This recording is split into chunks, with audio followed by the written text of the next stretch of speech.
Welcome, everyone. Thank you so much for joining. This webinar is all about how to stand out and stay memorable.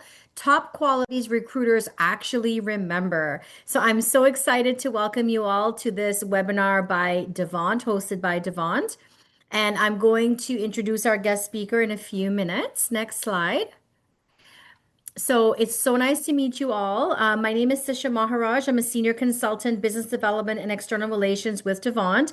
And here is our amazing team on the right. We also have our guest speakers and experts that are a part of Devont as well, here to help you be successful in your job search and also to support you throughout the different milestones as you go to school and graduate, but as you evolve in your career as well.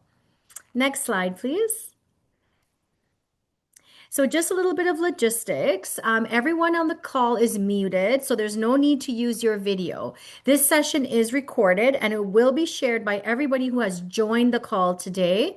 I'm going to invite you to use the Q&A to post questions for our guest speaker. If there's something really important that you want to get some advice on, or you've got a question specifically related to recruiters, and how to really stand out and what to do to help you become more memorable specifically for this session, use the Q&A and I want to invite you as well to use the chat.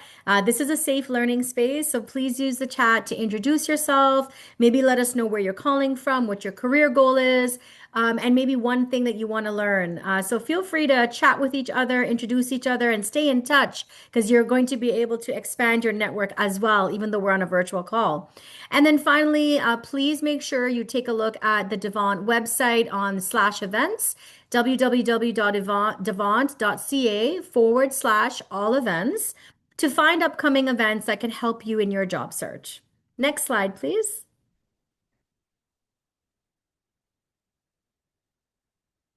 Great. So for those of you who are joining us for the first time, a little bit about Devont. Devont is here to help everyone that we possibly can to help them get their ideal job as quickly as possible. Devon offers three main services. First, AI powered career tools. Second, video based career training. And third, professional career coaching and weekly virtual events such as this. So, for those of you who are part of our network and your schools have signed on with Devont, or if you're part of the community, and the non-for-profit ecosystem who have also signed on with Devon, you will get access to the AI-powered career tools to help you build and optimize your resume, your cover letter, your LinkedIn profile, and practice interviews with instant feedback. And this is very, very important as part of your career success. Second, you will also have access to the video-based career training, which is on-demand tutorials covering every aspect of job search, career growth, and my personal favorite, interviewing skills. And then finally, we bring you these live sessions to help you build community, meet other job seekers, but also for you to access and grow your professional network. We have career coaches, we have employers, we have experts who are offering you strategies and a place for you to actually talk to someone live and get your questions answered. So these are the three main pillars of Devont. And Devont is bringing this to you sometimes based on Devont's hosting abilities, but also based on sometimes our sponsors. So I will mention some of our financial services sponsors at the end, with also financial service perks for those of you who stay till the end. Next slide, please. So now we're going to introduce our guest speaker and career coach, Anna Singh.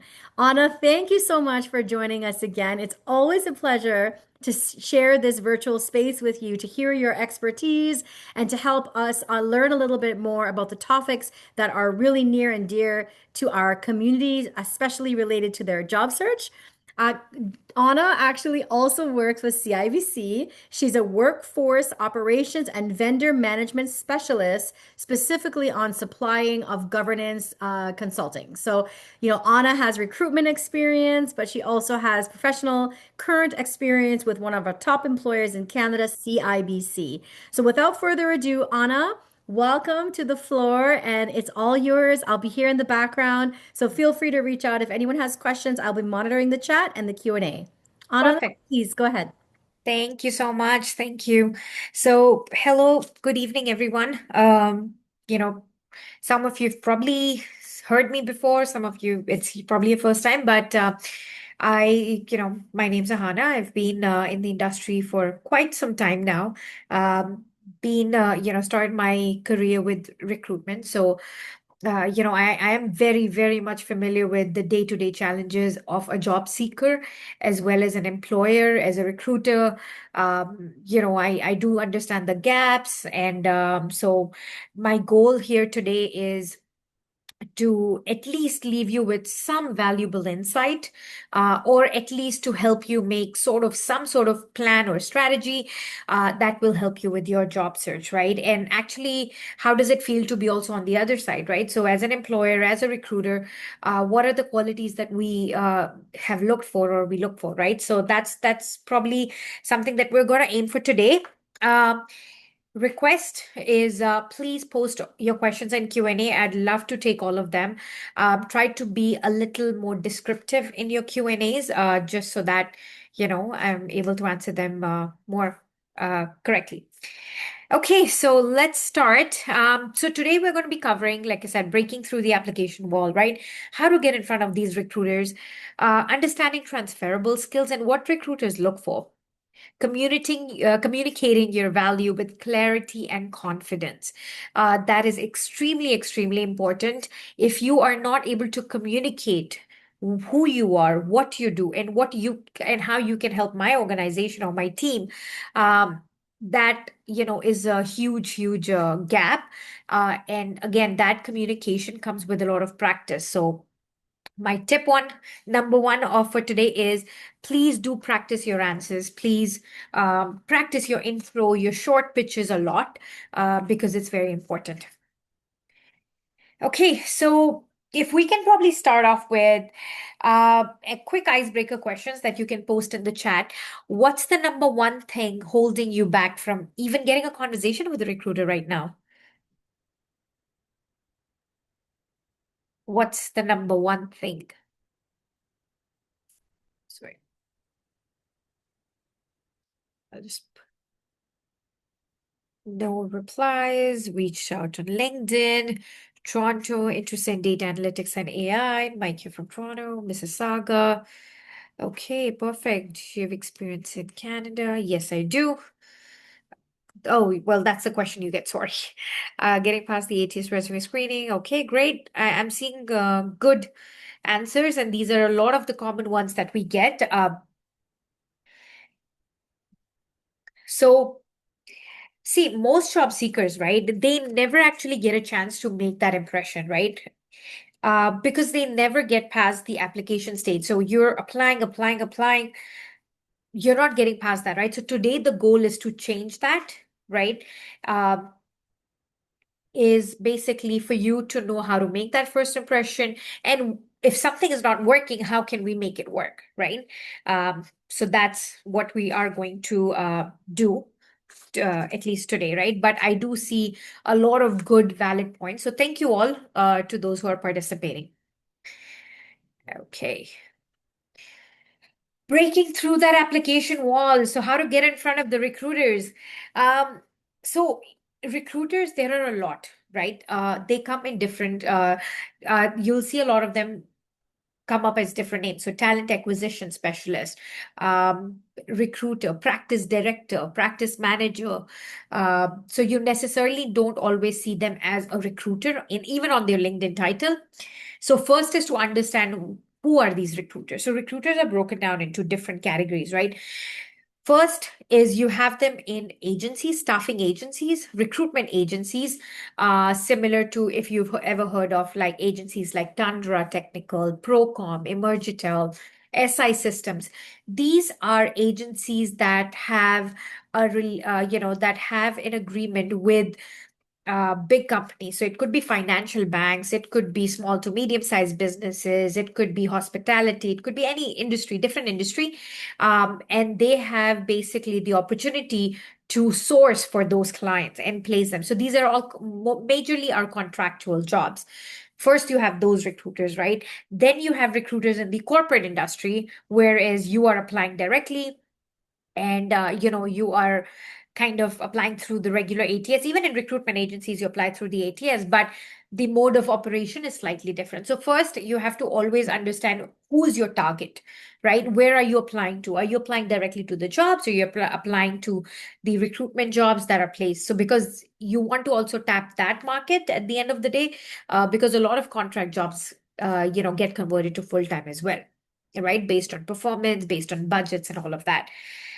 So that's the first clarification, because a lot of people tend to get confused between, okay, recruiter is yes, but what is your target at the end of the day, right? So why most candidates never get that conversation, right? Most applications disappear into an applicant tracking system, ATS, before a human even sees them. And the reason behind that is because we are not optimizing the AI tools that we might have. We're not optimizing by looking at the job description and ensuring the resume matches it. A lot of the times, what we are doing is we are just applying, applying, applying. So if, let's say, I'm a data analyst, I will apply for anything to do with data. That necessarily is not the right thing to do, because I might not be a data scientist. I might be not into BI, or I might be at a certain level. Or what are the skills? Are they looking for Tableau? Are they looking for Microsoft Fabric? What is the skill set that they're looking for? So it's very, very important, to look out for that aspect. A lot of people I notice, even when I'm hiring, and I get, BAs and developers applying for these jobs where I'm like, this is not even the job, right? So sometimes it's very, very important and crucial to ensure that your resume is correctly matching the job description. I always suggest to people that, yes, maybe use AI tools to see how much of a close match it is. Jobscan.co is also another good option to kind of match and see how closely your job description fits with the resume. And then second is, applying online alone is one of the least effective ways to land a role. Um, a few years ago, 10, 15 years ago, that was probably a very easy, but now the applicant pool is so much that that alone is not the way, right? So I always say, if you are, let's say, going into um financial industry, right? I would say, don't only aim for the top five banks, aim for the credit unions, aim for Equitable Bank, aim for all the other banks that, Rabobank or ICICI Bank or XYZ, all the other level two banks as well. Don't only aim for, okay, I only want to work for the big five. No, because every experience matters. So try to connect, have that list, and can try to connect with people from your profession from those banks on LinkedIn, just to get an idea of, okay, what is the company size like? What are the roles they hire for? What is the skill set that they're looking for, right? And then, so do that research as well, is what I'm trying to say. When you're applying for these jobs, it sounds a lot of work when I'm talking, but it is not that, much of a work either. Once you have a strategy in place and you just start implementing it, it is only about a matter of time when the fruits, the tree pretty much bears the fruits results, right? Like, you get the results pretty quick. Getting in front of recruiters require a proactive multi-channel approach, not just submitting and waiting, right? This point is fairly easier with the recruitment industry that do a lot of contractual jobs, is because these recruiters, they are approachable. You can say, hey, I'd like to meet you up for a quick coffee. A lot of these are located, you have locations, so you can always try searching them up near your wherever you are in your area. But it's always easier versus a corporate recruiter, because they might not have that much time, or they might not be allowed to even do that, right, as per the company policy. So in some cases, again, in some cases, not in all cases. So that's something that I would always say, right, is try to get, try to also connect with people from your industry to get an idea. Okay, I want to work for CIBC, or I want to work for Scotia, or I want to work for EQ Bank. What are the skill sets that you're looking for in a data analyst? I did notice a few, but I wanted to confirm, right? So that kind of research is there. And then the last one is, the candidates who get conversations are not always the most qualified, right? They are the most strategic and visible. I cannot highlight this point enough. It is sometimes very important to get out of a comfort zone. Um, Hearing me today, you might feel like, oh, she can present or she can talk. But it took me a while, right? So I am a little introvert that way too. So I take time to open up. But practicing who I am, what I do, how I can add value to your organization takes time, but you can practice it. So, it looks like, yeah, okay, what am I going to say to them? But you start with conversation, small talks, right? You have to kind of know how to present yourself. You have to know how to communicate yourself. That's extremely, extremely important. Um, okay. So how do you get on a recruiter's radar before or beyond the application? Optimizing LinkedIn. I cannot tell you how important LinkedIn is important in today's day and age. And I still see errors on LinkedIn. I still see people not utilizing it. I still see profile pictures of standing in front of Niagara Falls. LinkedIn is a professional business website that is strictly meant for business and for making a professional network. No family and friends on it, please. Unless they're in the same industry, especially your friends. I definitely am against family because it's very, very different. And when you perceive it differently, that's how you will start operating it, right? Um, Connecting with people is extremely important. When you connect with people, connecting with recruiters, connecting talent acquisition specialists, connecting with your, your professionals like yourself, connecting with ex-colleagues, getting recommendations, adding skill sets, adding the buzzwords in your, header, adding a quick summary that's personable, that's not chat GPT-fied. I open LinkedIn or I open resumes nowadays, and every third or fifth resume looks to me the same, right? So try to make it personable, try to make it you. Turn the open to work for recruiters only, right? Engage with recruiters post. So let's say you connect with, Joe Smith, who is a recruiter. When Joe Smith posts something, connect, remind Joe Smith, like, hi, I'm here, right? Again, not harassing the person either, but try to make comments, try to share posts related to your industry. It's an opportunity to be heard and to be seen, right? So try to do that. uh, Reach out directly. Like I said, short, personalized. Don't add a whole essay there. Just say, hi, my name's, Joe Smith. Nice to, connect with you. I am a marketing professional with over 5 years of experience in the digital marketing space, specializing in SEO, SEM optimization. I wanted to just request a 5-minute quick chat to get an idea of how the industry is in this organization that you work for, like maybe this person works in Loblaws, right? So in Loblaws, I would really appreciate it if you can spare me those 5 minutes. You know, that's it. You can make it. That's a one way of approaching it. And then one way is like this, where it says, would love to be considered for opportunities in your team. Happy to share more and hopeful. So there are different ways of approaching a LinkedIn message. It is up to you, how you want to approach it. But definitely do not underestimate LinkedIn. It is a good platform.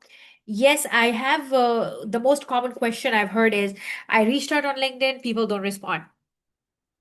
Very common. Uh, I always say you message 20 people, 20 don't respond. It's okay. Move to the next 20.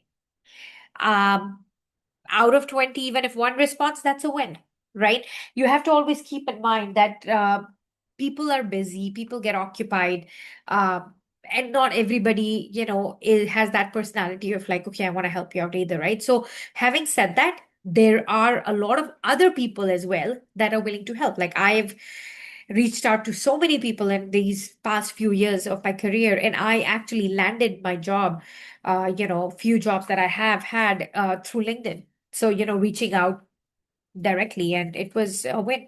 So it's not that it doesn't happen, it does happen. It's just rather than looking at it as like, oh, nobody responds to me, it's okay. Move next 20, next 20. Someone will, and people do respond. Trust me, I believe in it because I have had that experience, right? So that's what I would say.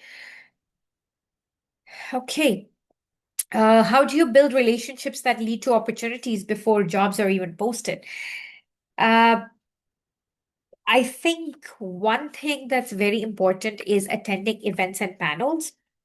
Uh, you know, Industry events, virtual panels, there is tech TO events, networking meetups, um, even especially like this one. So where recruiters and hiring managers are present, extremely, extremely important.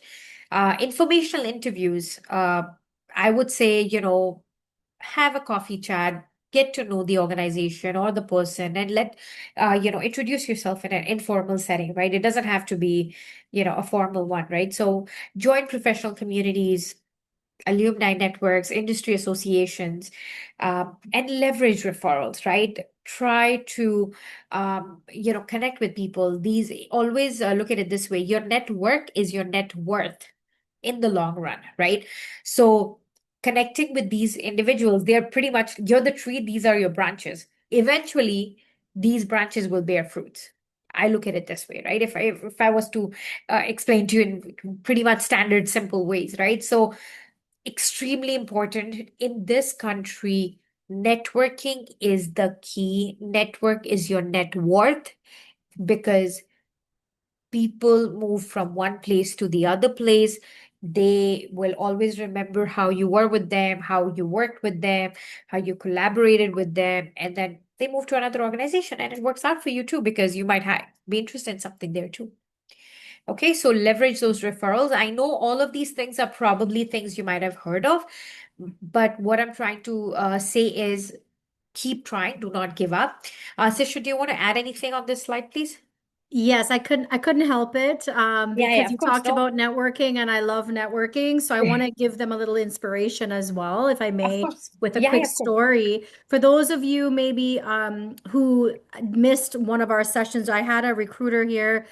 She's actually works at Disney, and she gave us an example where on the soccer field, where she met someone who was, also a parent, started to talk to her about what he was doing for his passion, and he explained that for his passion project he started learning about different technologies, different programs, etc. He did not know that her day job was head of HR or in recruiting, but she was so impressed by his learning journey. He was just talking to her about his passion and what he was doing to grow his skills, that she recommended him for an informational interview. And actually, he ended up getting not only one, but multiple interviews from that introduction that led him to working in her team. So you never know who you're meeting, and you may actually be able to create an opportunity for yourself. You'll obviously still need to be applying to the job on the job board or on the job website. But networking, think of it as it's helping you to get a recommendation for an interview. Okay. Okay. So networking, bless you, Anna. Sorry. Networking, that's okay. Networking is something where it's a skill that once you start doing this, you're going to be leveraging that throughout your career, not just to get the immediate job, but it's something that helps you get intelligence. You get to build, your professional network with other people that can help you understand that role. So it's really, really useful. And I can let you know that what she's saying actually works. I have multiple examples where people have met individuals, whether it's playing sports, volunteering on boards, even if you're reaching out to people and they're busy and they don't respond to you today. Like I actually literally search my LinkedIn and I search for keywords. If someone says to me, Sisha, I'm looking for someone in this role, XYZ. Like right now, for example, I have a friend of mine that I went to high school with, and we ended up meeting just many years later, many years. But she's looking for salespeople. She's looking for someone to join her company. She does insurance, and she's looking for someone that she's willing to train them. She's going to pay for the courses. She's going to mentor them. The salary is a good salary. So if you're a recent grad, you had any sales experience, similar again to what Anna said, every experience ladders up. So if you've been working with customers, if you've been working in sales, whether or not you've done financial services or not, here is an opportunity in Durham where she's looking for someone right now.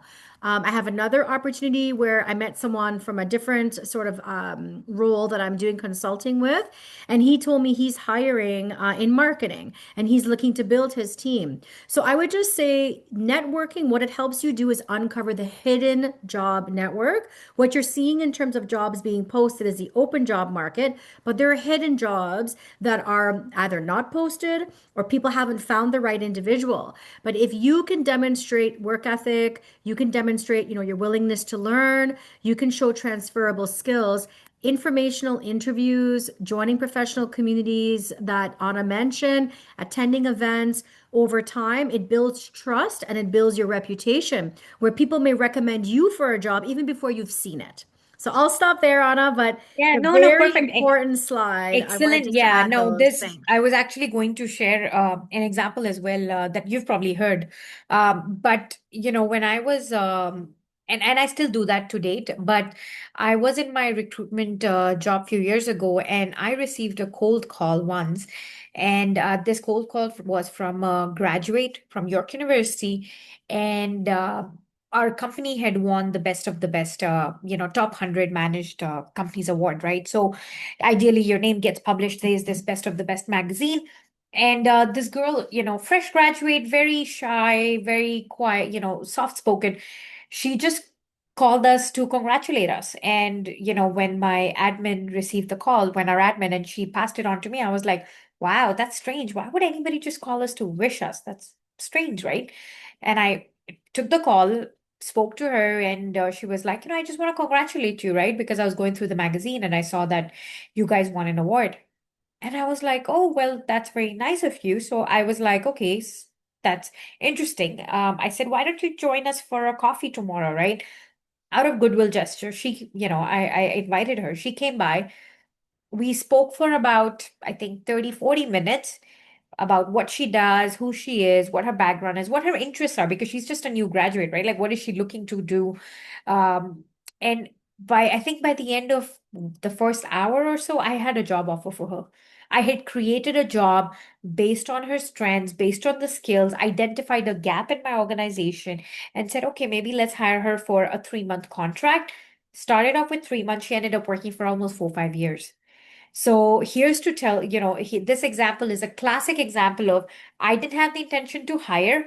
Um, I didn't want to hire. I didn't have an opening, but I liked what she was willing to do for the organization that we brought her on board. So it's very, very important not to get caught up in, I don't see the job, so I'm not going to apply for it or make that effort. No, because a lot of jobs are hidden or a lot of jobs are created based on a needs analysis, right? So it could be, impromptu too, right? So that example, in addition to what Sisha said, that's a personal one that I have experienced. So that's why I wanted to let you guys know that these kind of things do happen. So don't assume it doesn't. It does. Okay. Okay, let's go. Sorry. Second.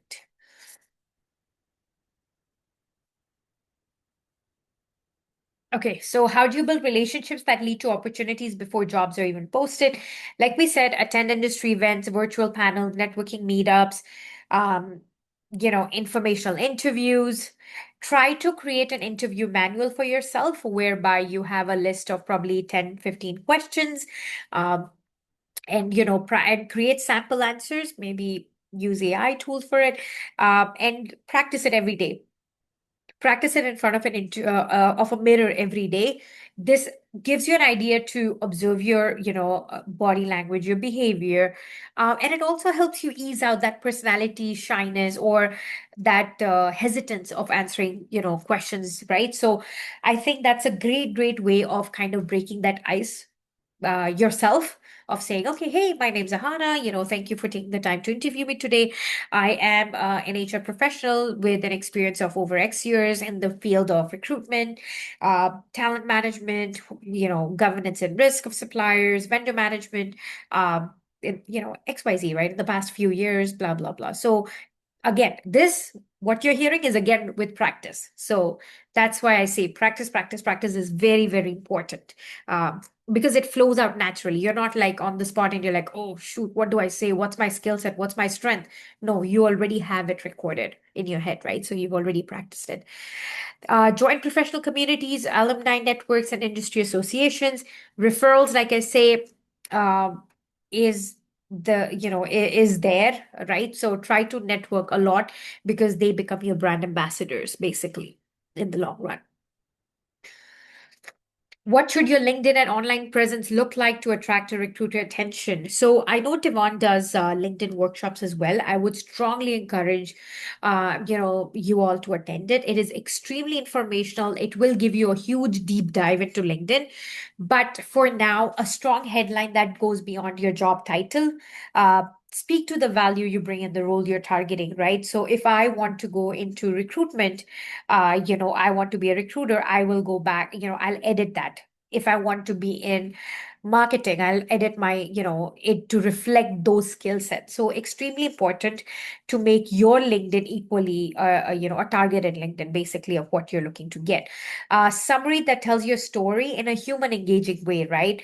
Not a list of buzzwords. And this one I'll stress because a lot of job seekers nowadays, like I say, chat GPT fied. I am a huge, um, I'm not against it, but I also believe that we need to validate our work, right? I see a lot of those profiles looking pretty much copy paste from chat GPT, not approachable. Like there's no human aspect to it. It's pretty much, I see all the buzzwords. I see there's nothing personable about it, right? So I always say, try to say, hey, thank you for visiting my profile. I am an XYZ professional. Like for example, I was reading a LinkedIn profile. I was coaching someone, and what I loved about their LinkedIn profile was this person read, put up like, hi, I am an XYZ professional, da da da. And then at the end said, if this is not in reference to a job, and if you're traveling to Brazil, still reach out to me. I don't mind being your travel planner. Uh, I thought that was very personable. That was very catchy. That was something I'm willing to help out, right? So it was very interesting on how people modified that summary section of theirs. So extremely important to make that personable. Recommendation and endorsements from colleagues and managers add social proof. Absolutely, yes. Recommendations, if you can get from your professors, your peers, your ex-colleagues, your managers, try to get those.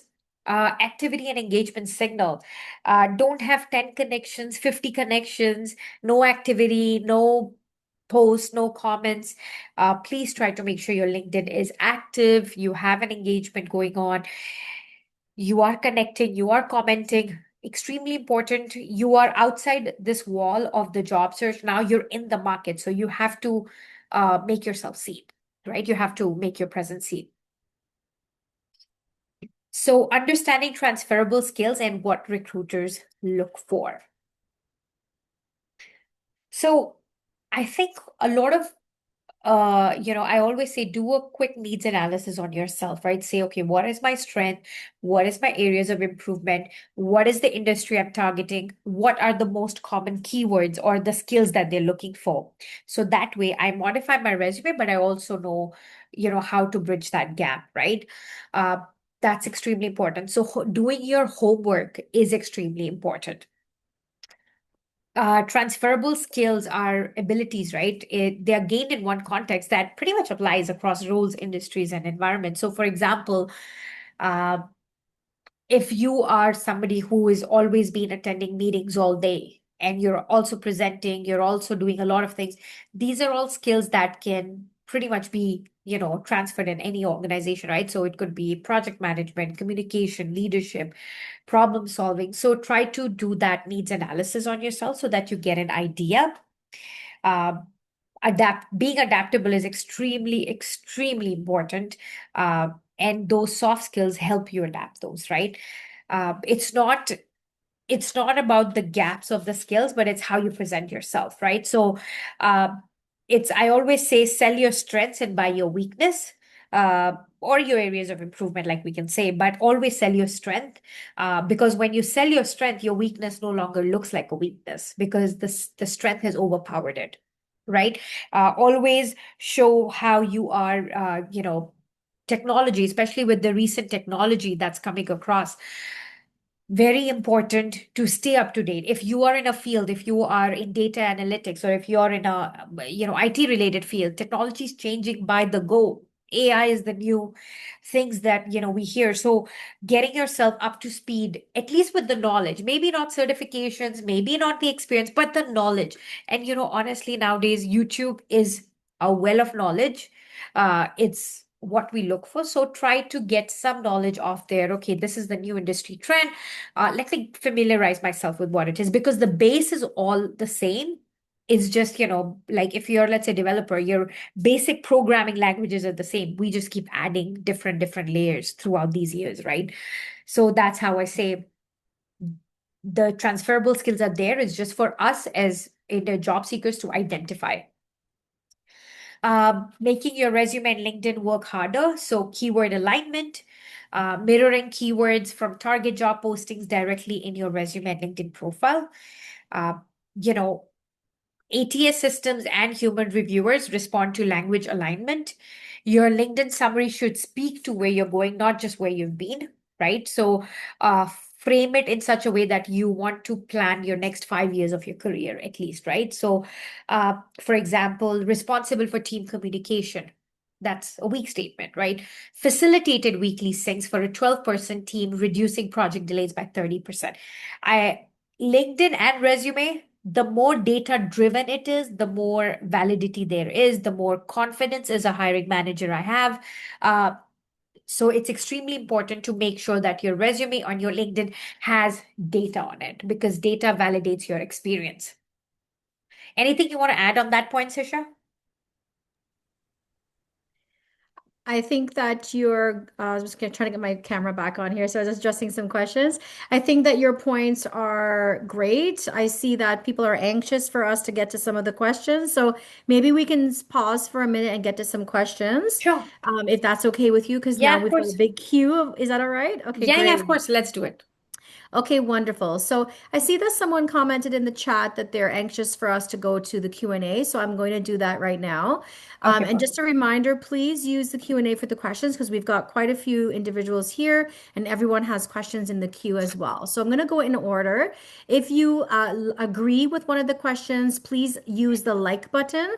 This way we'll be able to prioritize those questions and get to them to Anna very, very quickly. Okay? So Okay. the first question is going to go in order. Someone says LinkedIn now imposes a limit of 2 to 3 personalized messages for third connections. How can we get past this new quota? Do you have any comments on that? To be very, very honest and transparent with you, I'm not 100% familiar with that, but I do know that LinkedIn sometimes does offer a subscription. Sometimes it's a free trial for a month, that helps you with this. And then I think what also happens is, as time goes by, right, you will understand that this industry is very, very small. We are all in a small bubble. It's just that you haven't been in that bubble. So eventually a lot of people will start being your second connection, because a lot of, recruiters, especially the recruitment industry, I cannot even tell you, it is so small. It looks so big, but everybody's connected to each other. So I think those are the three things I would say, that now that you're starting, start connecting with people, and then eventually start with recruiters. Recruiters will be connected with those job seekers, and those job seekers or managers or people in the industry will be your second connection automatically. And also, I think LinkedIn does offer, some sort of subscription as well. Thanks, Anna. Another tip I can offer is if you join different groups and you're part of the same group as that third connection, you might be able to get closer to that connection. So again, networking with professional associations or taking a look at the groups that you have in common interests might help you to get around that as well. So our next question is, are there any tips you propose for the LinkedIn account? Also, any resources to help in making the account more professional and match the Canadian style? Great question. Thank you. Okay, perfect. So, what I would suggest is review profiles on LinkedIn of your similar background. So, I would say, let's say you're in data analyst, I would say data analyst and Toronto. Search for some similar profiles like yourself to get an idea of how the profiles look like. I know LinkedIn also has a tutorial guide, if I'm not wrong, of how a basic LinkedIn profile should look. And as I've already, I think, mentioned, attend the Devon session for LinkedIn, and I think that will definitely help you in getting a good LinkedIn profile. Great, thank you. And just a reminder that, as I mentioned, Devon does offer a alumni advantage program. So you will be able to take advantage of some of the programs I talked to you about before to help you with your career tools and your marketing tools through the alumni advantage program. So another question is, how can we overcome the fear of networking if we are introverts? The very idea of messaging or contacting strangers to have a conversation is just frightening. Yes, I totally agree. I am one of those. I still am to some extent. But I think I've also answered this question earlier on is practicing in front of a mirror, meeting with your colleagues, with your friends. And honestly, if you ask me, I think the first 5 times, maybe 10 times might seem like, oh my God, what do I do? But after that, you'll get used to it. It's just that first barrier of breaking out and saying, okay, you know what? I want to network. I want to meet people. I want to talk and also know what you want to ask them. Have your questions in your mind. So that's why I said when you sit in front of a mirror and you say, when you start practicing, that hesitation will automatically come out and you'll feel much more confident, right? Usually, we as humans tend to think, what will the person think of us? Well, the person will not think anything if you already know how you are, practice or how you're looking, right? While asking that question. So that's what I would say, practicing it, and try, go to job fairs. That's the easiest place to try it out because go to job fairs, people automatically approach you. Hey, are you looking for something? Are you looking for an opportunity? Start that conversation. Eventually, that hesitation will come out. Mhm. And Anna, if I can just add, there's an excellent resource on networking. Networking is a whole other skill set. Just like, think of if you want to play golf or you're learning how to swim. In order to build up your skill set, you have to practice. And what Anna is talking about is practice. But there's a great resource. We have a whole entire session on networking. So I just want to say for the person who asked that, you're not alone. Thank you so much for asking that question. Professor Tiziana Cashiera has a very, very good research paper and tips to what you can do to help you with networking and getting over the fear of networking. Her research actually shows that networking makes people feel dirty, and she did a research project on professional lawyers and uncovered a number of things in that research paper. But one of the tips that she recommends is think of, networking, and when you go to a networking event or if you're going to reach out to someone, think of it in a different way. Maybe just think about learning something, being curious, or thinking of a purpose that's bigger than yourself might help you overcome that fear of networking. Also, if you go with, go to an event, for example, my personal recommendation is, go with someone else who is comfortable with networking. And this way that they would be, sort of leading the way, asking the questions. And then when you're comfortable, you can try to ask that question. So go in pairs is what I'm suggesting if you can. Participating today, you asked a question today, so that's a good start. Practicing going maybe to more virtual events. If you're afraid to reach out, to individuals on networking, LinkedIn networking, as Anna mentioned, what's the worst that can happen is that they say no. I used to do sales on very early in my career, and the reality is, you have to get 10 no's before you get one yes. So, if you can think about it in that way, it really is an art and a science for you to get a job. So, I actually analyze a number of our students who wanted to get investment banking jobs to find out what helped them to get that breakthrough. And some of them, had really good numbers and they reached out to a lot of people. Some of them were very selective. And the analysis, by and large shows that if you reach out, to a certain number of individuals, you will eventually get a yes. The second resource that I want to mention to you, there is another individual that brought out something called rejection therapy.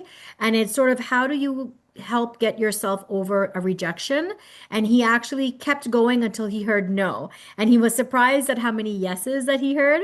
So that's another great resource for you, for those of you who are introverts and afraid to network, but you're not alone. And again, we have a whole session just on networking. So, good luck with your networking and keep going. And I hope that some of this has helped you to get over the fear of networking. I do want to invite you to our future sessions on networking. Our next question. Okay. I just want to know, I've been trying to apply for jobs, but didn't get any jobs this year, and the resume has been updated as well. I don't know the reason why I can't get a job. Okay, so if you have been applying for jobs, so the way I look at job search cycle is if you're applying for jobs and you're not getting any calls, there is something in your resume that's probably not working. If you are getting those, at least a quick HR call and it's not leading to an interview, it's something on your interview that's not working out, right? So I would say, again, this would be a very unique situation whereby you'd probably, I would recommend maybe to speak to a coach or Devon and see what is your targeted job and what your resume looks like to further be able to give you that answer, right? Because it wouldn't be fair on me to say, well, the reason you're getting it is because of this, but I don't know, right? So always, there is always some reason or the other that you might not be, because you might be applying for a job that might not be the right one, or your resume might not be well fitted for it. Thanks, Anna. No worries. So I have another question around the number of jobs. So someone says, I've applied to more than 20 jobs, even though I have healthcare experience. I'm still not getting any responses. When I do hear back, I am told that they hired someone with more experience. I don't know the real reason. Uh, It's so again, this is where I would say talk to start networking with those professionals in within your industry. If it's healthcare, I know there are certain agencies that also do contract work for the field. Again, based on healthcare, I don't know what exactly it is. So try to do that research to get a further understanding, right? Because if they're hiring for more with someone with more experience, what is the experience that they were looking for to begin with on the job posting, right? So I would say again, start connect with people that are similar to your industry, and the person who's given you this answer, maybe speak to them. Okay, what is the experience that you're looking for? How can I what where can I benefit in the organization, right? Or what are the jobs that I should in the future apply for? Something along those lines. Thank you. Thank you. I have a question in the chat that I'm just going to quickly follow up with because he Sure. says here, you mentioned something about coffee dates. I Is it did. I okay already to, answered that. oh, I you did. already, yes, Okay. Okay. I already typed Wonderful. that. Yes, I already Okay. typed that answer. Perfect. Perfect. Okay. Great. So the next question is, if resumes are vetted by ATS, how come an AI formatted resume can't pass the first stage? Yes. Um, Again, a lot of people take that resume, download it from ChatGPT, and just attach it. Your resume will not go through the ATS. When AI sends you that resume, and I'll use specifically ChatGPT because that's the most common one that's being used by a lot of people. When you download the resume, you don't change the format of it. You apply it directly in the ATS, and that comes out blurred or that comes out in different formats. I receive resumes too, and I can tell you, I can differentiate the ones that are ChatGPT-fied and the ones that are not, because sometimes we tend to do that. Second is um, again, please remember, AI does not mean it's 100% guaranteed. You still have to review your resume. You still have to look at the job posting, ensure that it matches, right? It's all, again, that's also automated, right? So you have to know the prompt you're giving it. So it's not as easy as, okay, AI gave me the resume and I'm just going to submit it. Definitely not. Okay. Thank you so much. I'm No just worries. responding. Someone asked me to send a resource related to rejection therapy, and I just responded to that. Okay, If perfect. anyone else is interested, I'm going to put it in the chat as well. Next question. Don't forget to like the question so we can ask them in order of your preference. Okay. When you are trying to pivot to a new field or role in which you don't have the professional experience, what are some of the most effective ways to update your resume and LinkedIn for it? I think it's about identifying those transferable skills, identifying what you currently have and where you're going towards, doing some volunteer work, right? There are a lot of organizations that would be interested in internships, unpaid internships or volunteer. And you can look into that. Even when you approach people on LinkedIn, you can offer yourself as, okay, I'm interested to do some unpaid volunteer work to get that experience. Talk about your projects that you have worked on, your capstone projects if you've done those. So there are a lot of ways that you can pivot that. To kind of further showcase that yes, I might not have experience, but I have a strong knowledge. Create projects. A lot of developers create projects on GitHub. Share those, share your work. So I think that's one of another way of doing it. Thank you so much. Someone just asked, when does this session go until? We're here till 8 o'clock. So we've got 9 more minutes left and a few more questions. So thanks everyone for your great questions and your participation. This has been fantastic. We've got a great question next.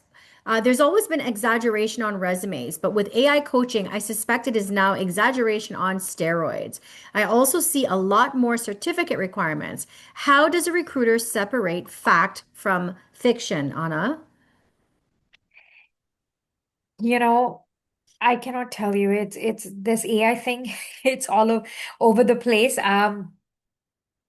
So yes, there are certificate requirements, and the reason behind that is also AI, right? Because when people start exaggerating their experience on resumes, um, people, I think the industry trend changed towards certifications because they're like, okay, to get a certification, you need to give an exam, and to give an exam, you have to have the knowledge for it, right? So that kicked in. But again, I think it's a very, very tricky question, I must say. Um, these are all, I also feel these are all bubbles, right? Like when we're outside, talking about it, right? Um, as recruiters, we do validation on ourselves. We have background checks. Let's say if you say you are an ex Xerox employee, we have access to reach out to HR and go to Xerox and say, okay, is this an ex-employee? Yes or no. So there are ways to find out. A lot of agencies, recruitment companies, and have started doing reference checks before they even submit you, like to just say, okay, maybe give two employers references, not your present one. The reason behind that is to validate that experience and knowledge that you have, right? So there are a lot of things that recruiters are doing to ensure that the resume they receive is factual and not fiction. And also, a lot of them are now starting to do in-person meetings, not only virtual. Reason behind is a lot of the times the resume they receive, the person they interview on web versus the person who shows up at the job are different. So that's also something I've seen that has happened in the past, but there are a lot of measures that are being taken care in the industry to ensure this doesn't happen. Like even when big companies give out the offer letter, it's a conditional offer based on your criminal, your education, your employment, and they trust me, they verify every single detail. So that does happen. Mm-hmm. Thanks, Anna. So we're getting close to end. Last Yeah. question for you. What could be the problem if you go through the ATS, meet with the recruiter and the hiring managers, but you don't get the job? The follow-up is we took someone with extensive experience. Okay, so look, I will spin my answer on this. Is that fair enough? They hired someone with a better experience, with an extensive experience, but you gained a network, you gained a connection, right? Let's change the gears on our perspective. We can change on that, right? Is okay, at least you got an opportunity to be in front of the hiring manager, gain that experience, but also build a network. Go on LinkedIn, connect with that hiring manager, connect with that recruiter, send them a thank you email, make an impression. So that the next time they have a role or an opportunity, your name does come into their mind, right? So slowly by slowly, connect, build that network, right? And ask them for feedback, say, okay, fair enough. If I was to apply for another role in your organization, what would be an appropriate job to apply for? Something along those lines, right? Mm-hmm, mm-hmm. So I know there was someone that had also asked a question who had to leave, couldn't stay for the rest of the session, asked about age. So I'd like to address that. So if we can just go to the end, Anna, Yes. Okay. I'm just going to go to the end of the presentation. So if there's someone feels that um, they are not getting through the interview, you can stay on that key takeaway slide. That would be great. If they feel Okay. like they're not getting through to the interview because of your age, so I would just give you two things to think about. First, if you have a lot more experience than what the job entails, they want to know that you're going to be trained and you're going to stay in the role. What I've heard from recruiters, if they're interviewing individuals that have a lot of experience, is this person really going to stay in my job? And if I train them, are they just going to move to another job? So that's number one. Number two, you have to really explain to them that you are interested in the role, why you want that position, and convince them that you're interested in the role. So I just wanted to address that before we moved away. Anna, I'm just going to ask you to finish up with the key takeaways on the last slide there, and then we'll go to our next steps. Perfect. Okay.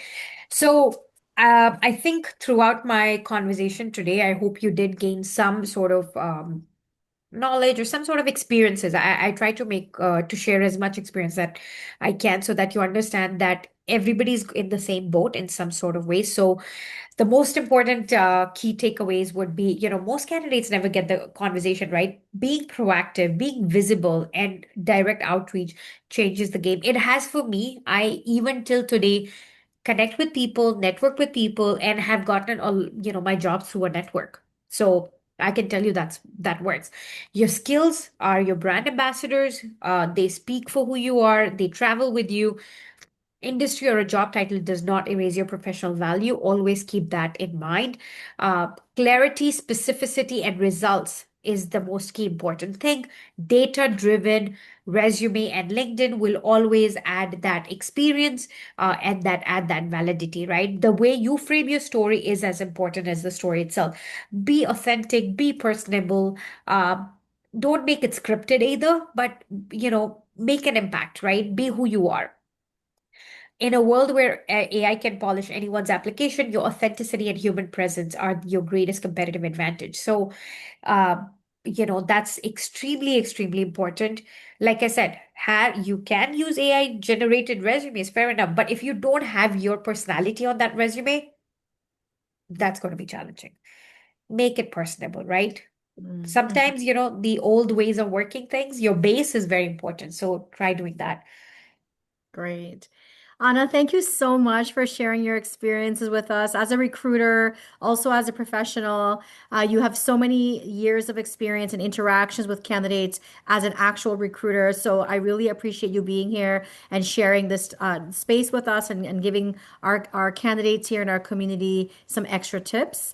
I'm just going to ask if we can go to the next slide. I put up here a poll. Would love to hear your feedback around future sessions, future topics. I have a lot of questions here on what can Devon do for you. So if you're not sure what comes after graduation, please scan the QR code, join the Alumni Advantage program. Finishing school is a big milestone, but launching your career can really feel like a whole new challenge. So, whether you've been searching for a while or you've just graduated, you're not sure what comes next, you're not alone. You don't have to figure it out by yourself. We are here with you on a regular basis. And you can take advantage of the Alumni Advantage program. They're online sort of career tools, interview prep, resume prep. You have a lot of resources available to you. Don't forget your career centers and your community centers as well that you're part of. Next slide, please, Anna. I also just want to mention and invite you to take advantage of the CIBC sponsored Devant community. There are perks if you open up a bank account with CIBC, if you take a look at applications online using the word Devant in your promo code section, you will be able to get different perks, cashbacks, and other perks for your banking to help you save money. Whether you're a newcomer, you're a new grad, Devant and CIBC have partnered to make your life easier and to assist you financially as well as within your career. So, just a reminder, you can scan those QR codes, go onto our website. If you are opening up accounts or credit cards, or you need some assistance in the branches or in telephone banking on the website, use the code DEVONT to get access to your promos and unlock financial perks for the DEVONT community with CIBC. Next slide, please. Oh, that's it. Okay. So That's it. again, thank you guys so much for joining. It is 8 o'clock on the dot. So excited to spend this time with you guys. I just also want to give you an opportunity for those of you who might be interested. I'm just going to put up one more quick question for the Alumni Advantage. If anyone might be interested in the Alumni Advantage program, please let us know. Then this way we can follow up with you. You can email us, you can contact us for more information. We are here again. This is more in-depth support. You'll get access to the online supports, the career tools, the courses. There is a cost available as well, discounts for those of you who are part of the alumni community and the Devant community with us and some of our partner schools. So please reach out to us. We'd love to hear your stories and help you through some of the challenges that you're facing in your job search. So hang in there. And we hope to see you at our next event. Go on to the Devant website to register for future events. More to come with recruiters and opportunities over the summer. For those of you who are graduating this year in 2026, congratulations. And we hope to see you at the next event. Thanks again, on behalf of everyone. It was so great to have you here today. Same here. Same here. Thank you all for joining. Take care. Have a Bye. wonderful evening. Bye.